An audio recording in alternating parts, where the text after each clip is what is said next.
Yo, what is going on, everyone? It's your boy Ethan. Welcome back to another poker vlog. Hope you guys are all having a great day. Back outside Boston Billiard, playing another session here. Last time we got kind of smoked, very much smoked. But I've been playing a lot of online recently, and we're playing a lot of 1-2, like kind of private tournaments and all that fun stuff. So we're gonna hop back into live cash. Hopefully you guys enjoyed this. It's packed inside, so there's a lot of 1-3, 2-5 games. So hopefully this time we just don't get smoked, but hopefully you enjoy the video. Let's get rolling.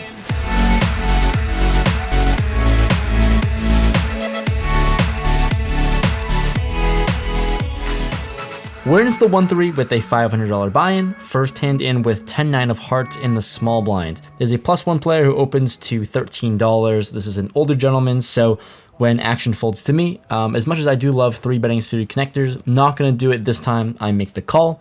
Big blind calls as well. Flop comes King, Jack, 8, Rainbow. All around not too bad of a board, open-ended, but action checks around, so still 3 ways to a turn.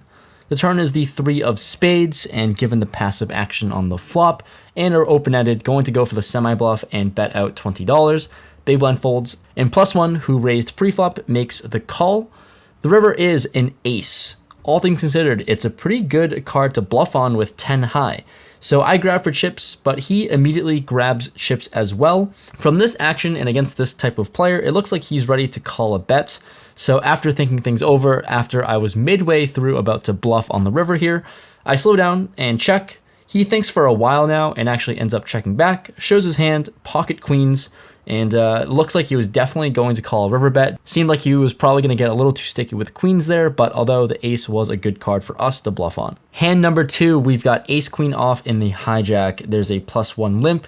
Onto me, obviously, we raise it up to $15, and action ensues. Cutoff calls, button calls, and so does a limper. 4 ways to a flop, which comes ace, jack, 9, 2 clubs, and a diamond. Action checks to me, and with top pair on a pretty connected and wet board. We do have a queen though, so that blocks a few draws. I see bet $35 with top pair.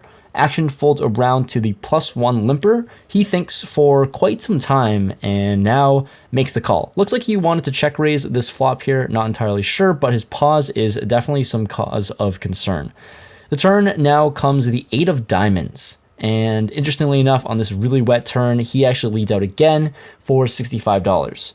Initial thoughts facing this lead, I think I'm definitely behind with just 1 pair. I do have a good 1 pair though, and we can improve to a gutter ball, so definitely seems like he's got a made hand so far, but not entirely sure. We still make the call and not hit the fold button yet with top pair and a gutter. So we call. The river is the 7 of diamonds. So once again, board is just ultra wet, and this time he throws out another bet, and it's a sizable one of $175. I think here we just have a really easy decision to let this one go. We're beat somehow. Maybe we lose to jack 9 of some sort. Not entirely sure. Maybe ace jack, ace 9. Who knows, but I let it go. This next hand here is pretty fun because we play 8-6 suited. Love those suited gappers here in the small blind, and we're playing 5-handed. There's an only gun open to $10. Action folds to me. This is the same older gentleman who raised the pocket queens earlier, so thinking he's got a pretty tight range, but with the small sizing, let's just go for it. I put in the 3-bet to $40. Other players fold, back to under the gun player, and he makes the call. The flop here comes 7-5-3 all clubs. So we do flop open-ended, but that's pretty much it. All things considered, let's just c-bet this one with our open-ended draw. I bet $30, and he makes the call.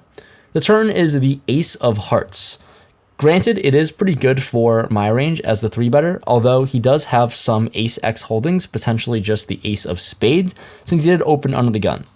Anyways, too good of a card for us to pass up and check on and give up, so I throw out $75 as a bluff. He thinks about it for a while and ends up folding, saying that he had pocket 10s. Of course, I am going to show the bluff for the vlog, and he is definitely not happy about this one. Obviously, 8 high is no good, and honestly, showing bluffs are just good for the game.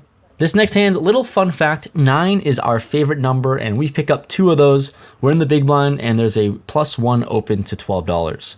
Small blind makes the call, and now onto me, playing 6-handed. I think this is a pretty good spot to squeeze multi-way. So we're out of position, and we're going to size up 5x here to $60. Well, after showing that 8-6 of spades hand, we're really not going to get too many folds after showing a bluff. Both of the players call. We're off to a flop. The flop comes 8-8-3 rainbow. How sweet would it be if we did have an 8 in our hand, or 8-6 again? But no, with pocket nines here, when the small blind checks to me, I'm obviously going to put in a C bet on this paired board. I bet $80, and both players make the fold pretty quickly, so we're going to take this one down.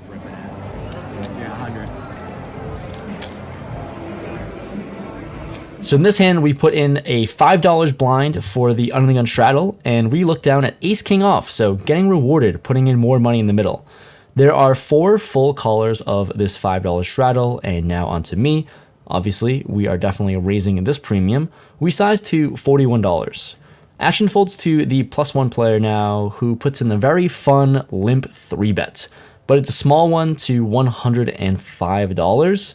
Action folds to me, and this player has about $350-ish behind.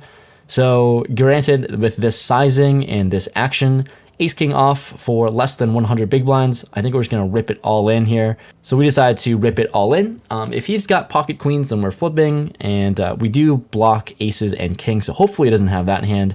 But it doesn't take too long before folding pretty quickly. Later he told us that he had a hand like 5-3 suited. So yeah, definitely wasn't going to take that to the streets of going all in pre, but will happily take down $100 as a profitable straddle. This hand, pocket jacks. Always love playing jacks here. We're in the small blind playing 5-handed, and there's an undergun open to $16. The button makes the call for 16, and my initial reaction, $16 seems pretty large of an open, especially for a 1-3 game, but we're in the small blind, and this is a mandatory 3-bet spot, so I size this up to $80. Big blind folds, and this undergun player makes the call with about $450 in stack. The button player gets out of the way and folds, so we're going to a flop heads up out of position with an SPR of 3-1. So with some playability, the flop comes queen, deuce, 6, 2 clubs. All things considered, not the worst flop in the world. There is one card over our pair, but we're going to play this one standardly and c-bet a little bit less than 1/3 pot to $70. This player doesn't take too long before making the call, so we'll see a turn. The turn is the 9 of clubs, so pretty much one of the worst cards to see. There's not really a whole lot of hands we can get value from that are worse than ours. We double block holdings of Jack 10, so there's that. So I check here with the club draw getting there. Now he throws out a bet of $120. And this is when I just start going deep into the tank and pretty much think forever. I think about this spot for like maybe 2.5 minutes, a little too long, and halfway through the tank I figure out that yeah, I'm taking too long and I feel really stuck in this situation. Obviously, this sizing is pretty good compared to the size of the pots. We don't hold the Jack of clubs, so we unblock some combinations of like, I don't even know, ace Jack offsuit that he could be holding that we're ahead of. There's a lot of holdings that we are behind. So after everything is said and done, it seems way too likely that he has some sort of Queen X holding or some sort of made flush. So it's really ambitious for us to really call and pray that we are somehow ahead here. So with jacks, we hate playing this hand. We're gonna let this one go and fold after a long tank. And he's nice enough to show us the Queen of Spades. So nice hand, sir. Way to take it down. The following spots, we have ace queen off in the cutoff. There's an undergun limp, and I'm gonna raise this up to $15. We get the button to call and the undergun limper to call. The flop comes queen 7-3 all spades. The undergun limper checks to me and sitting with top, no spade. I'm gonna c-bet on the smaller side here to $10. I think sizing doesn't matter in terms of trying to get fold equity or to get value. So $10 it is. The button folds, and now the undergun player does something a little strange. The undergun player check raises to $35. This is a tiny check raise. One of the good things about betting really small in this flop here is that I think it allows some players to not really adjust properly in terms of raising. So you're gonna go 3.5x on a really small bet, but consider the size of the pot, it is a really small raise.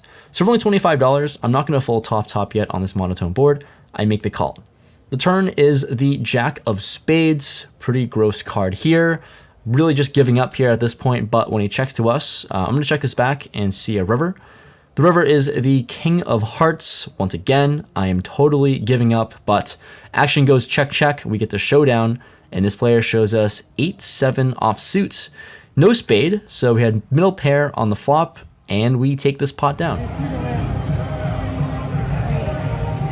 This hand, once again out of position with ace-10 of spades in the small blind. The cutoff opens up the action to $12. He's got a pretty small stack. The button makes the call, and now, given how wide I've seen the cutoff play, I'm going to 3-bet this one to $60 out of position, try to isolate him considering he does have a small stack, and hopefully commit stacks here. That's exactly what happens as the big blind folds, and now the cutoff rips his stack in there for like $100 or so.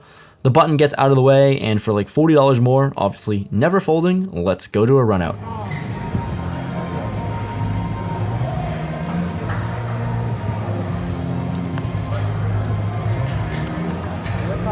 We see the run out, but considering that the cutoff player is first to show, he actually mucks. So somehow we just take this pot down without having to show.